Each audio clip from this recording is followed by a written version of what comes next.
this point, I wanted to show you something. So you asked me for some Python thing. I haven't set up my Python yet, but I did some Excel stuff for Even this is Python. fine. This, yeah, even Excel is Yeah, great. Yeah.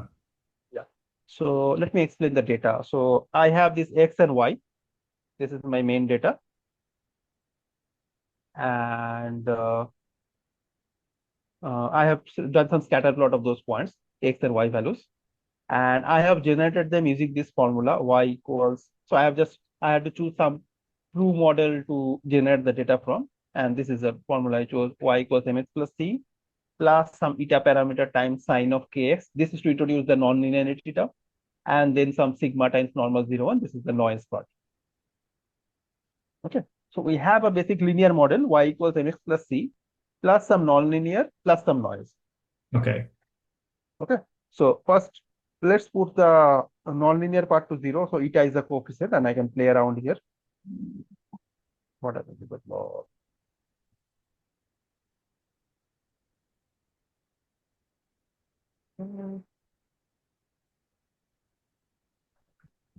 So if I put eta 0 here, come on, it's a reflection. It put 4 lines. Yeah, I saw that. Mhm. Okay. Oops.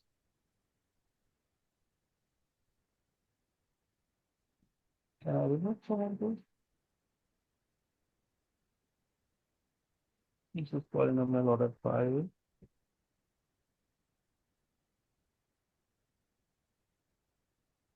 Yeah. So let's understand this, and then we'll add those later. So I took the sample data. And if eta is 0, the green line is the true model. So if eta is 0, the true model is linear. Linear. But if I put eta equals 1, that Yeah. should introduce some non-linearity. So if I put eta equals 2, yeah. So you can see it is bending a little bit. Yeah. So the green line is the true model. And the blue dotted line is the fitted model if you do linear regression. Yes. Okay. Yes. And the black dotted line is what you do if you do moving average, which is my substitute for k nearest neighbor kind of thing. Okay. Okay, it's not exactly same, but it's basically a good process. Yeah. So you can see that the black line, in case of a like if the model is not linear, black line will probably do a better fit, but it will be very It will be very what? zigzag kind of thing. Zigzag. Yes. Yes. Okay, Yes. and then now I want to add another trend line, uh, and also you can see the R square for the linear model is here in case is 42%. But if I put eta to be 0, then and sigma to be also very small, say let's say 0.1, then you can see the R square goes up to 92%. Gotcha. Okay. Make sense? Yes. Okay. So these plots are all very bad. I don't know why. So now let's move this back to 1. And let's introduce another add trend line. It's not letting me.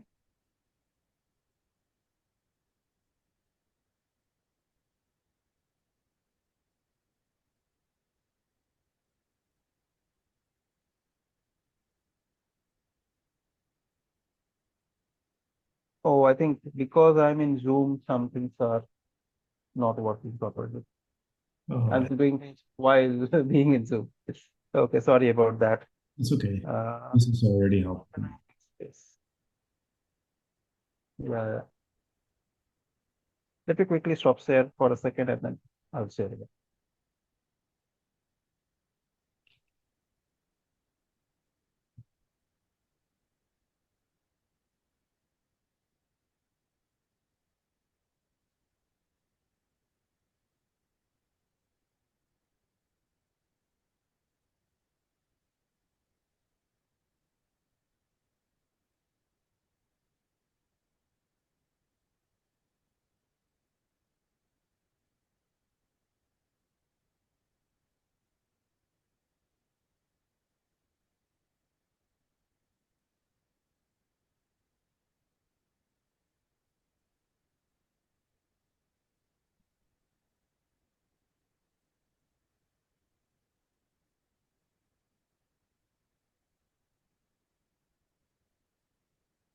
Sorry about this. I just No added worries. No. another one back. Let's see what. Let me know if you can see my screen. Yes. Yeah. So I had a couple of comments. One is that even when the model is linear, meaning eta is zero, your green line and blue line do not match. The true model and the fitted model might have differences Because of the noise. because of the noise. If I put the noise to be very close to zero, It'll zero match. point zero 0.01, then ideally they should match. Oh, yes, I see it. Why did it Again, look this is not a very, you can see both the models are saying R square is close to 100%. Got it. That's But if the ROI is non-zero, then this will not match. So I think this is the previous picture actually. And then if I put some eta non-zero values, then let's see, then the models will be away from each other. And also you have to compare between the R square of the linear model versus the non-linear model, and you have to see which one is better. okay. That's the idea. And specifically for ridge regression, I was trying to look into it a little bit. So ridge regression has a formula for the mean square error if you expand. So we derived the formula for the ridge regression estimator of beta, right? Last time. Sorry, can you repeat? Oh, yes, with yes. Ridge regression, we derived some formula for the estimator. So this one, beta ridge is x transpose x plus lambda I whole inverse x transpose y. Yes.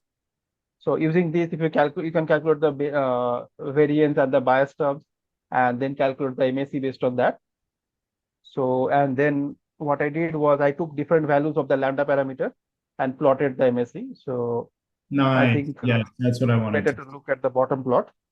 Yes. Let's See look. how it goes, and then it goes up a little. Okay, Yeah. yes, exactly. Okay. Yes.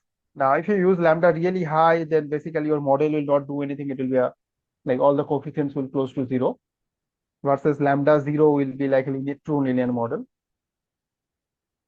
Yes. So you can see there somewhere in between there will be a sweet spot. In this case, it's around I think 0.5 or so. Okay, so Where like, so lambda doesn't have to be a whole number also. I was thinking it had to be no, like lambda doesn't have to be a whole number. okay, Lambda can be fractional. okay. And in this case, like the true value depends on the singular values. So I have put some values of the singular values, and if I change this, the best choice of lambda will also change. Singular values. What did sorry, I'm some So we discussed like the problem that ridge regression is trying to solve is that my X matrix singular values, some of these can be very small, right? Then singular the values. variance goes high. Yes, So that's the part. If the singular values, how small the singular values truly are, that's what dictates what choice of lambda is optimal. Okay. Okay. Got it. Here, let's